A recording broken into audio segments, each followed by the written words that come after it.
नमस्कार, मैं भूपेंद्र पांडे हिंदी चैनल में आप सबका हार्दिक स्वागत करता हूं। और अगर अभी तक आपने मेरे चैनल को सब्सक्राइब नहीं किया तो मेरे चैनल को सब्सक्राइब कर लें, साथ ही बेल आइकन को दबाना ना भूलें ताकि मेरे प्रत्येक वीडियो का अपडेट्स आपको मिलते रहें। आज हम पढ़ेंगे आदिकाल का नामकरण। तो आपको पता ही है कि जो हिंदी साहित्य का जो आदिकाल है, इसको नाम के लेकर विद्वानों में आज भी मतभेद है और अलग अलग विद्वानों ने आदिकाल को अथवा वीरगाथा काल को अलग अलग नामों से पुकारा है, अलग अलग संज्ञा से अभिहित किया है। तो आज हम देखेंगे कि किस विद्वान ने आदिकाल को अथवा वीरगाथा काल को क्या नाम दिया है। क्योंकि चाहे आप असिस्टेंट प्रोफेसर एग्जाम की तैयारी कर रहे हो, चाहे पे यूजीसी नेट, जीआरएफ या फिर सीवीईटी पीजी एंट्रेंस हिंदी एग्जाम की तैयारी कर रहे हो, चाहे टीजीटी पीजीटी जिस भी एग्जाम की तैयारी कर रहे होंगे, तो यह प्रश्न बहुत ही महत्वपूर्ण है। क्योंकि यह या तो आपको जोड़ी मिलाने के लिए आता है या फिर डायरेक्ट क्वेश्चन आता है कि किस विद्वान ने आदिकाल को कौन सा नाम दिया है। तो आइए हम देखेंगे आदिकाल का नामकरण किस विद्वान ने किस प्रकार किया है। तो आचार्य रामचंद्र शुक्ल का हिंदी साहित्य का इतिहास आप जरूर पढ़े होंगे, और नहीं पढ़े होंगे तो आपको जरूर पढ़ना चाहिए। मेरा एक दूसरा चैनल है भूपेंद्र पांडे हिंदी चैनल, उसमें मैं आचार्य रामचंद्र शुक्ल का जो हिंदी साहित्य का इतिहास है उसका एक सीरीज चला रहा हूं। वहां पर जाकर आप जरूर देखें, चैनल का लिंक मैं नीचे में दे दूंगा, तो आप वहां पर जाकर जरूर देखें। तो आचार्य रामचंद्र शुक्ल ने अपने हिंदी साहित्य के इतिहास में इस प्रकार से काल विभाजन किया है, इस प्रकार से नामकरण किया है। उन्होंने दो दो नाम दिया है। यह ध्यान में रखिएगा कि आचार्य रामचंद्र शुक्ल ने प्रत्येक काल को दो नाम दिया है। आदिकाल का उन्होंने आदिकाल भी कहा है, वीरगाथा काल भी कहा है, और इसकी समय सीमा उन्होंने निर्धारित की है एक संवत 1050 से 1375। ये विक्रम संवत है, इसमें 57 वर्ष घटा देने से आपको ईस्वी सन प्राप्त हो जाता है। तो ये ध्यान में रखिएगा, ये 57 वर्ष घटाने से ईस्वी सन मिल जाता है। इसके बाद पूर्व मध्यकाल, पूर्व मध्यकाल को उन्होंने भक्ति काल का नाम दिया है, और पूर्व मध्यकाल भी कहा है और भक्ति काल भी कहा है, और इसकी समय सीमा उन्होंने निर्धारित की है संवत 1375 से 1700।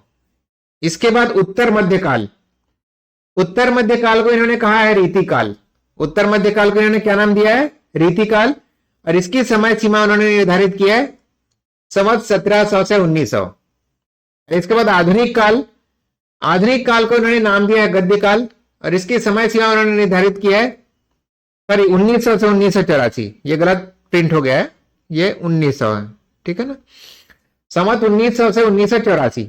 तो इस प्रकार 1050 से 1375, 1375 से 1700, 1700 से 1900 और 1900 से 1984। तो इस प्रकार इन्होंने समय सीमा इसकी निर्धारित की है। आगे हम देखते हैं कि अलग अलग विद्वानों ने क्या नाम दिया है। सबसे पहले देखेंगे डॉक्टर जॉर्ज ग्रियर्सन ने। डॉक्टर जॉर्ज ग्रियर्सन ने आदिकाल या वीरगाथा काल को क्या नाम दिया है? चारण काल, चारणों का समय, चारण। उसके बाद मिश्र बंधु, मिश्र बंधुओं ने क्या नाम दिया है? आरंभिक काल। इनके ग्रंथ का नाम था मिश्र बंधु विनोद।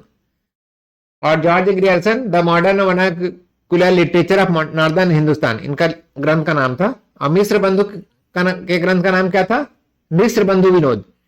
इन्होंने इसे कहा है आरंभिक काल, और आरंभिक काल को इन्होंने दो भागों में बांटा है, पूर्वारंभिक काल और उत्तरारंभिक काल। इसके बाद आचार्य रामचंद्र शुक्ल हमने ऊपर देख चुके हैं, ऊपर में आदिकाल या फिर वीरगाथा काल। आचार्य रामचंद्र शुक्ल ने दो नाम दिया है। इसके बाद आते हैं डॉक्टर रामकुमार वर्मा। डॉक्टर रामकुमार वर्मा ने इसके दो नाम दिए हैं, संधि काल और चारण काल। संधि काल और चारण काल इन्होंने दो नाम दिया है। इसके बाद जो विद्वान आते हैं वो हैं राहुल सांस्कृत्यायन। राहुल सांस्कृत्यायन ने क्या नाम दिया है? सिद्ध सामंत युग। राहुल सांस्कृत्यायन ने नाम दिया है सिद्ध सामंत युग। आचार्य महावीर प्रसाद द्विवेदी जी ने क्या नाम दिया है? बीज वपन काल। ये सभी प्रश्न ऐसे हैं जो प्राय परीक्षाओं में पूछे जाते हैं, इनको पूरी तरह से आपको याद कर लेना है, स्क्रीनशॉट लेकर रख सकते हैं। आचार्य महावीर प्रसाद द्विवेदी ने क्या नाम दिया है? बीज वपन काल। इसके बाद हम आते हैं पंडित चंद्रधर शर्मा गुलेरी। पंडित चंद्रधर शर्मा गुलेरी ने क्या नाम दिया है? अपभ्रंश काल या फिर पुरानी हिंदी का काल।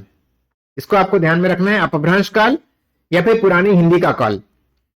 डॉक्टर धीरेन्द्र वर्मा, डॉक्टर धीरेन्द्र वर्मा और डॉक्टर विनय मोहन पांडे, दो विद्वान है, इन्होंने इसको नाम दिया है अपभ्रंश काल।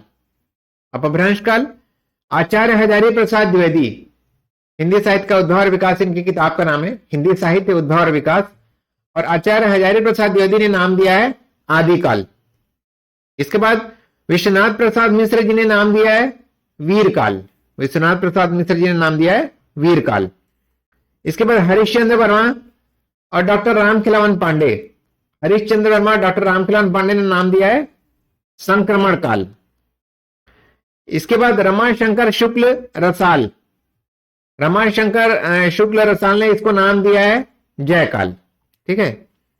इसके बाद डॉक्टर गणपति चंद्र गुप्त, इनके इतिहास का नाम है हिंदी साहित्य का वैज्ञानिक इतिहास, और डॉक्टर गणपति चंद्र गुप्त ने नाम दिया है प्रारंभिक काल।